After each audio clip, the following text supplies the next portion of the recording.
Chapter 19. He was awakened one night by a strange noise. At first, he thought it might be some kind of animal, and it frightened him. But as the sleep cleared from his head, he realized that the noise was coming from the cot next to him. Squid was crying. "You okay?" Stanley whispered. Squid's head jerked around. He sniffed and caught his breath. "Yeah, I'm fine," he whispered, and sniffed again. In the morning, Stanley asked Squid if he was feeling better. "What are you, my mother?" asked Squid. Stanley raised and lowered one shoulder. "I got allergies, okay?" Squid said. "Okay," said Stanley. "Oh, you open your mouth again and I'll break your jaw." Stanley kept his mouth shut most of the time. He didn't talk too much of any of the boys, afraid that he might say the wrong thing. They called him caveman and all that, but he couldn't forget that they were all dangerous, too. They were all here for a reason. As Mr. Sir would say, this wasn't a Girl Scout camp. Stanley was thankful that there were no racial problems. X-Ray, Armpit, and Zero were black. He, Squid, and Zigzag were white. Magnet was Hispanic. On the lake, they were all the same reddish-brown color, the color of dirt. He looked up from his hole to see the water truck and its trailing dust cloud. His canteen was still almost a quarter full. He quickly drank it down, then took his place in line, behind Magnet, and in front of Zero. The air was thick with heat, dust, and exhaust fumes. Mr. Sir filled their canteens. The truck pulled away. Stanley was back in his hole, shovel in hand, when he heard Magnet call out, "Anybody want some sunflower seeds?" Magnet was standing at ground level, holding a stack of seeds.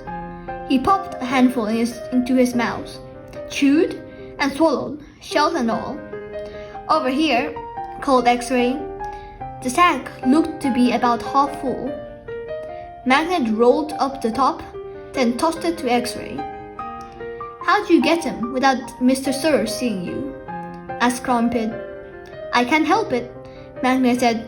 He held both hands up, wriggled his fingers, and laughed. "My fingers are like little magnets." The sack went from X-Ray to Armpit to Squid. "It's sure good to eat something that doesn't come from a can," said Armpit. Squid tossed the sack to Zigzag. Stanley knew it would come to him next. He didn't even want it. From the moment Magnet shouted, "Anybody want some sunflower seeds?" he knew there would be trouble. Mr. Sir was sure to come back. And anyways, the salted shells would only make him thirsty. "Coming your way, caveman," said Zigzag. "Airmail and special delivery." It's unclear whether the seeds spilled before they got to Stanley, or after he dropped the bag. It seemed to him that Zigzag hadn't rolled up the top before throwing it, and that was the reason he didn't catch it. But it all happened very fast. One moment, the sack was flying through the air, and the next thing Stanley knew, the sack was in his hole, and the seeds were spilled across the dirt. "Oh man," said Magnet. "Sorry," Stanley said, as he tried to sweep the seed back into the sack. "I don't want to eat dirt," said X-Ray. Stanley didn't know what to do. "The truck's coming," shouted Zigzag. Stanley looked up at the approaching dust cloud, then back down at the spilled seeds. He was in the wrong place at the wrong time. What else is new? He dug his shovel into the hole and tried to turn over the dirt and bury the seeds. What he should have done, he realized later, was knock one of his dirt piles back into the hole. But the idea of putting dirt into his hole was unthinkable. "Hello, Mr. Sir," said X-Ray. "Back so soon?" "It seemed like you were just here," said Armpit.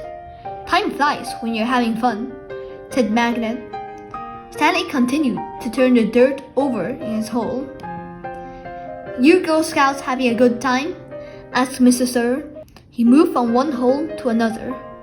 He kicked a dirt pile by Magnet's hole. Then he moved towards Stanley. Stanley could see 2 seeds at the bottom of his hole. As he tried to cover them up, he unearthed a corner of the sack. "Well, what do you know, caveman?" said Mr. Sir, standing over him. "It looks like you found something." Stanley didn't know what to do. "Dig it out," Mr. Sir said. "We'll take it to the warden. Maybe she'll give you the rest of the day off." "It's not anything," Stanley muttered. "Let me be the judge of that," said Mr. Sir. Stanley reached down and pulled up the empty burlap sack. He tried to hand it to Mr. Sir, but he wouldn't take it. "So, tell me, caveman," said Mr. Sir, "how did my sack of sunflower seeds get in your hole?" "I stole it from your truck." "You did?" "Yes, Mr. Sir." "What happened to all the sunflower seeds?" "I ate them. By yourself." "Yes, Mr. Sir." "Hey, caveman," shouted Armpit. "How come you didn't share any with us?" "That's cold, man," said X-Ray. "I thought you were our friend," said Magnet. Mr. Sir looked around from one boy to another, then back to Stanley. "We'll see what the warden has to say about this. Let's go." Stanley climbed up out of his hole and followed Mr. Sir to the truck. He still held the empty sack. It felt good to sit inside the truck, out of the direct rays of the sun. Stanley was surprised he could feel good about anything at the moment. But he did. It felt good to sit down on a comfortable seat for a change. And as the truck bounced along the dirt, he was able to appreciate the air blowing through the open window onto his hot, sweaty face.